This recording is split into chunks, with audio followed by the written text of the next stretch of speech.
One of the more shocking moves in the NHL 2020 offseason was Corey Crawford leaving the Chicago Blackhawks for the New Jersey Devils. So today I am going to be joined by PartyRyanBear10, and we are going to discuss how much the Blackhawks will miss Corey Crawford after he was traded to the Devils and ultimately retired this offseason. So without further ado, let's get into it. At the 2003 NHL Draft, when Corey Crawford was selected 53rd overall by the Blackhawks, nobody expected that he would become one of the top 3 goalies in Blackhawks history, alongside Tony Esposito and Glenn Hall. But that is the case that Crawford had. The 2-time Cup champion led the Blackhawks to 2 Stanley Cups and was one of the best goalies of the 21st century. And nobody expected that to come out of the late second round in 2003. But he's been around ever since and making a huge impact on the Hawks. 2-time All-Star, 2-time Stanley Cup champion, and the William Jennings Trophy. He was the winner in 2013 and the co-winner in 2015.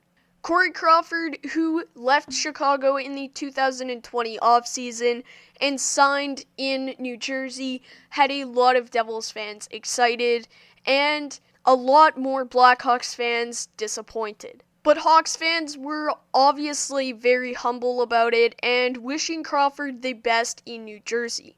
Now, unfortunately, Corey Crawford never got to play a National Hockey League game for the New Jersey Devils as he announced his retirement just a couple weeks before the start of the NHL season, which, although they didn't know him very well, Devils fans were quite devastated, but nobody was as hurt by the news as Chicago Blackhawks fans. Instantly calling on the team to retire number 50 from the Blackhawks, and obviously it was going to be happening eventually, and hopefully it happens soon because it's well deserved. Corey Crawford gave everything to the Chicago Blackhawks over his 15-year NHL career with the club. Crawford will be missed by all hockey fans, especially Blackhawks fans, as he had a huge impact on the team, still as a 36-year-old goalie.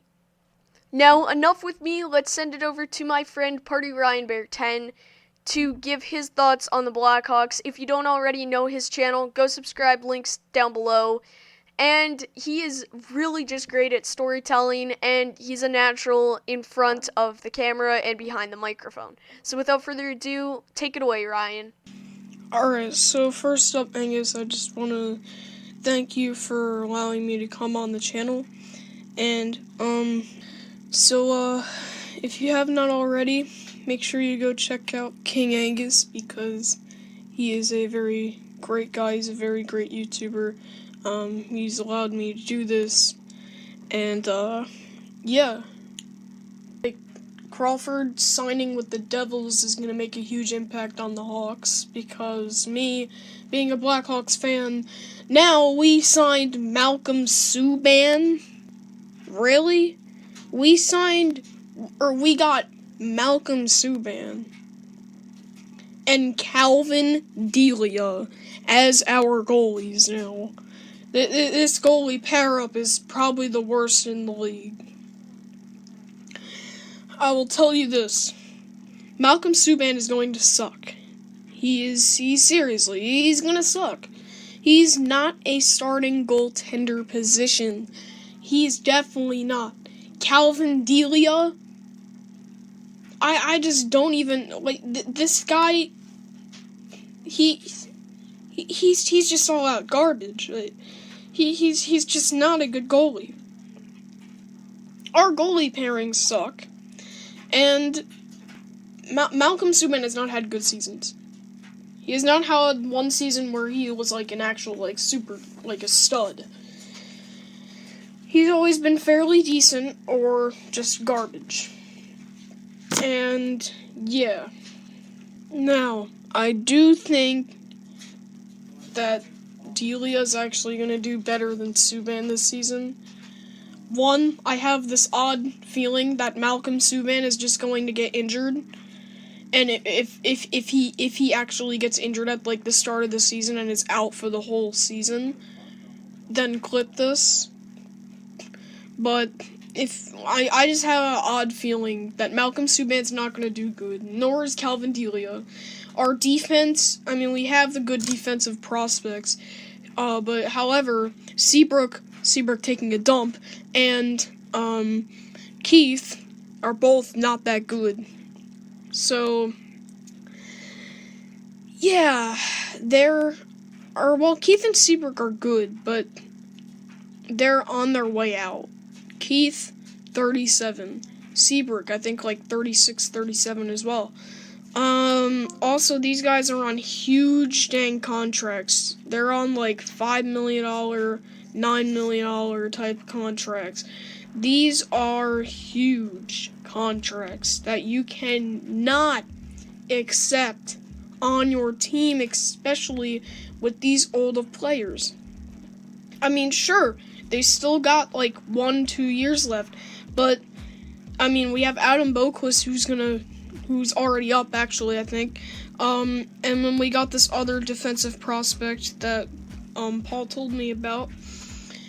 And yeah, I mean, we have the 2 replacements for him, but it depends on how good our defense is going to be. Now, our offense. Taze got injured. Derby Cock got injured. This is bad. Kirby Doc gets injured. Taze. Kirby Doc's going to be out for the season, so that might crush his career a bit. And, I mean, we have a bit of a slight disadvantage because we don't have that much people, and our goalage is not that good either. So, yeah, I mean, I just don't think that the Blackhawks are going to do so good this season. If we get lucky, we'll get into a wild card, especially with our new divisions, and yeah. But anyways, I want to thank you for having me on the channel, Angus. You told me not to do this video for too long, so I figured I'd end it here. Yeah, subscribe to King Angus, and isn't PartyRyanBear10. I'll catch you all next time. Peace. First off, I want to thank Ryan for coming onto the channel and giving his thoughts on this. Again, go check his channel out. Link is down below. I also want to take the time to acknowledge the fact that I've been uploading every single day from January 1st to January 13th, and today's January 13th.